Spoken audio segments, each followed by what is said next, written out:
figured you'd have some skeletons in your closet, Bernard. I didn't think they'd be your own.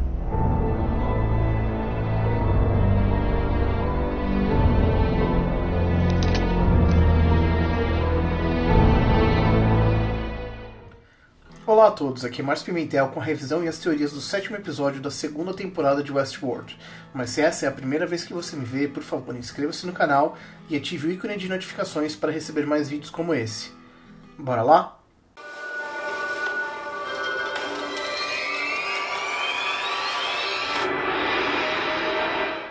Durante essa temporada tivemos várias revelações, bem como excelentes episódios, mas nenhum deles se compara ao dessa semana.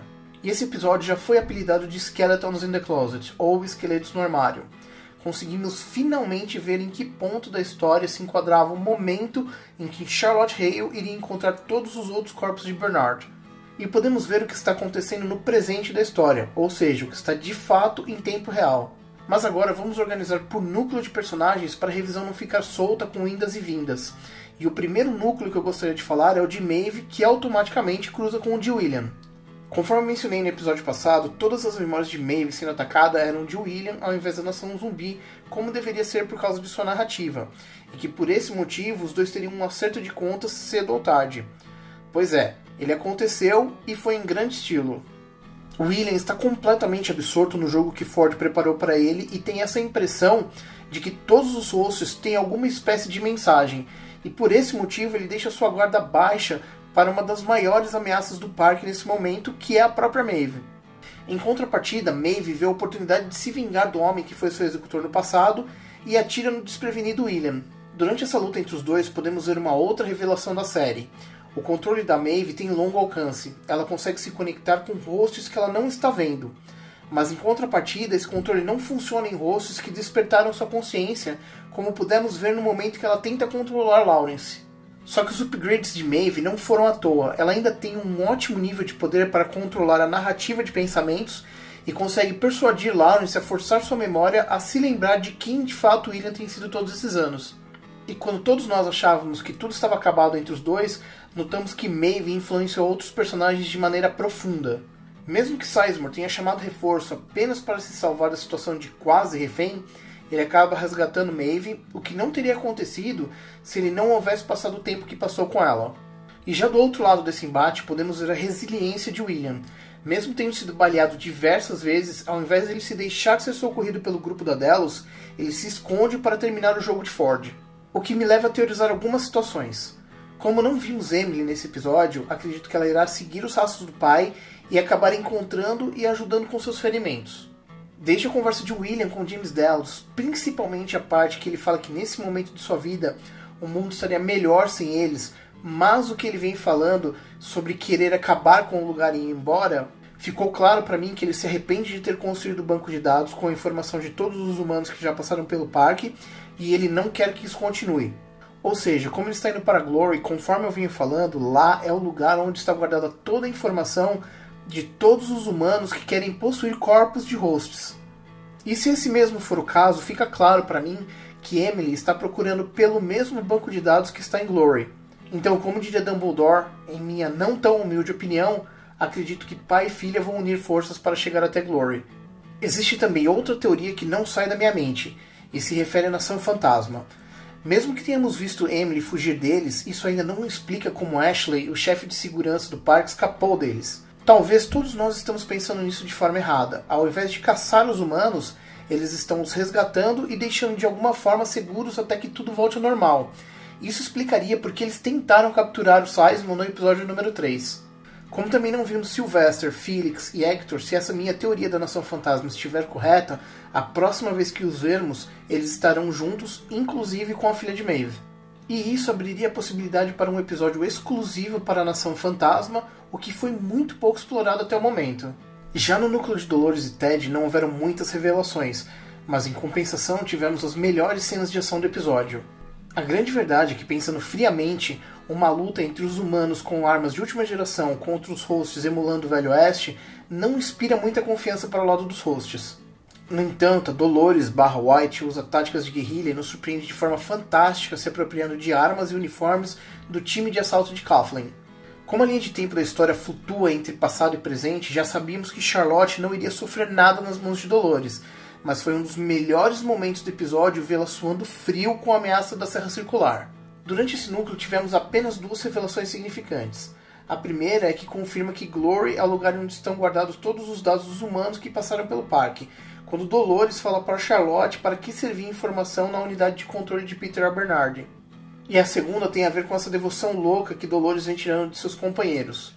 Mesmo que seja justificável para o plano dos hosts destruir o berço, o jeito que Angela se sacrifica fica muito ruim para a preservação de uma nova espécie. Podemos pontuar mais algumas coisas interessantes, como o Verted duelando, por exemplo. Ele foi construído para ser o maior pistoleiro de Westworld, e nesse episódio ele simplesmente justifica sua fama. Embora eu ache de certa forma triste ver o que ele se tornou por causa da jornada de Dolores. Antes de falar do mais importante do episódio, que é Bernard Robert Ford, vamos falar um pouco da motivação dos personagens. Já ficou estabelecido o que é em tese Glory e a importância que o lugar tem. Ou seja, temos o William tentando destruir o local e, em minha opinião, ele vai acabar tendo a ajuda de sua filha. Temos a Dolores querendo se apropriar do lugar e de sua informação, com a vantagem dela já ter a chave para acessar o local, que é a unidade de controle de seu pai. E finalmente temos Charlotte Hale, que trabalha para Delos. E isso, no momento, é o que me deixa mais intrigado, porque Charlotte é apenas uma funcionária que está seguindo ordens para alguém maior na Delos. Ou seja, um personagem grande que ainda está para ser revelado. E a única pessoa que estaria tão próximo de William na cadeia de comando seria o Logan Delos. Então, mais uma vez, vou manter a minha narrativa de que ele não morreu de overdose como sugeriu William. E finalmente vamos dar aquela atenção ao núcleo de Bernard Robert Ford. Para aqueles que acompanham meus vídeos, há muito tempo eu venho falando que Robert transferiu sua consciência para dentro do parque e que ele tem o poder de controlar tudo de dentro do mainframe. Mas precisamos explicar algumas coisas. A primeira é que foi feito o upload da consciência para dentro do berço. E de lá ele conseguiu tomar controle dos computadores do parque de uma forma que todos achavam impossível, porque o próprio berço não poderia interferir com outros sistemas. Também temos que atentar para o fato de que quando Bernard encontrou Ford dentro do sistema no berço, houveram muitas revelações. E como eu disse no episódio passado, Ford estava tentando trazer Arnold de volta. E ninguém melhor do que Dolores para fazer isso, uma vez que ela havia sido a primeira host no parque e que havia passado mais tempo com Arnold. Nesse ponto da história já sabemos que Robert está dentro do sistema porque ele não sobreviveria dentro do corpo de um host.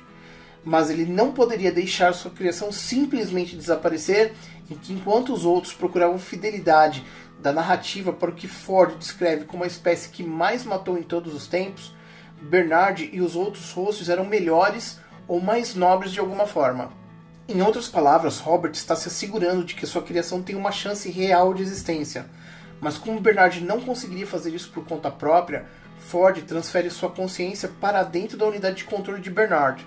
Por esse motivo, a destruição do berço não afetaria Robert, e mesmo que afetasse, eu ainda acredito que a unidade de controle física dele está em outro lugar. Para falar a verdade, no fim da primeira temporada, enquanto Robert obriga Bernard a matar Teresa Cullen em seu laboratório, ele está construindo um novo corpo de host que todo mundo vem falando que é um corpo para Bernard, mas na verdade eu acho que é um corpo para o próprio Robert Ford. Então mesmo que Robert tenha expressado que a sua mente rejeitaria a realidade em um corpo sintético, há grande chance dele ter mentido e ter a possibilidade dele voltar à vida. O ponto alto do episódio vai para a narrativa de Ford sobre o incêndio na Biblioteca de Alexandria e de como isso gerou uma nova história, fazendo uma clara analogia sobre a destruição dos backups no berço e como isso também iria gerar uma nova história. Agora vamos estabelecer algumas diferenças entre os hosts. Em primeiro lugar temos Bernard, que é único. Ele é uma cópia de Arnold porque tem exatamente as mesmas características, mas ainda assim ele é uma criação de Robert, por mais que ele tenha sido baseado em seu parceiro do passado. E ainda assim ele não possui a natureza que lhe daria a capacidade de matar, mesmo que para defender a sua existência. Depois temos Maeve, que mesmo que tenha sido criada para se autopreservar a qualquer custo, ainda assim ela desenvolveu laços com outros hosts e até mesmo humanos, corroborando a característica nobre que Ford havia comentado. E finalmente temos Dolores, que mesmo que tenha a narrativa de Wyatt, foge dessa característica nobre que Robert acredita que existe. Ela é a que tem o propósito mais bem definido, quase como se tivesse o mesmo pragmatismo negativo que Ford atribui à humanidade. O que me faz pensar que se Robert quer se assegurar que a sua criação tem uma chance real e está há anos planejando isso, e Dolores é o único host que foge da regra de ser melhor que os humanos, para mim, Dolores e Robert estão trabalhando juntos e, na verdade, sempre estiveram. E com isso, terminamos a revisão e as teorias para esse episódio. Caso você tenha alguma dúvida ou teoria, ou sabe de alguma informação diferente, deixe seus pensamentos aqui nos comentários. E como não podia faltar, deem uma conferida no canal da Lulis Indica, que o link está aparecendo aqui em cima. Lá, além de notícias com os principais lançamentos e cancelamentos de cada mês, você também vai encontrar indicações de diversas produções com insights inteligentes. E para finalizar, por favor, inscreva-se e ative o ícone de notificação. Isso é muito importante para nós. Por hoje, vamos ficando por aqui, nos vemos no próximo vídeo e tchau!